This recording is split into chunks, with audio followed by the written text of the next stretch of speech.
नमस्कार दर्शक बंधु आपण माने राजचक सीरियल रे देखिबा को पाइबे जे दिया से बाबा पाखु पुणी धरे आसीथिबे कला पत्थर नेबा पई बाबा को देखा करी कहबे कि बाबा आपण मते जो जादू पत्थर देथिले सेटा मोर बहुत काम रे आसिला। से बाबा कहबे देखिलो ना मां मु कहिथिली ना से पत्थर रो चमत्कारिता विषय रे दिया कहबे बाबा मो पई आपण कोन आ गोटे पत्थर एमिति कहला बेलकु से बाबा कहबे कि अन्याय ए पत्थर केवल जनक जीवन बंचई पारे हेले गोटे शून्य गर्भ पूरण करि पारे नाही।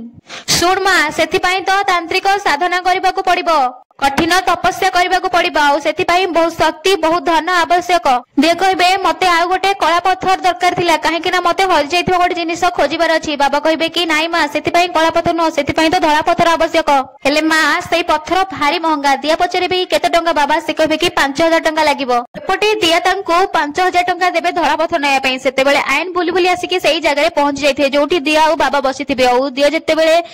देखिबे आइन पचरबे कि दिया सेठी कोन होउची दिया ओ किछि कहि पानथिबे एपरे दिया से धला पत्थर को तांको प्रस रे लुचे देबे आ आइन को कहबे कि ना किछि न आयन से जने चिन्ह लोक देखाय गले चलो हम एबे जिबा आइन कहबे किए थिले से दिया भुले कहबे कि ये जने बाबा छाड़ से कथा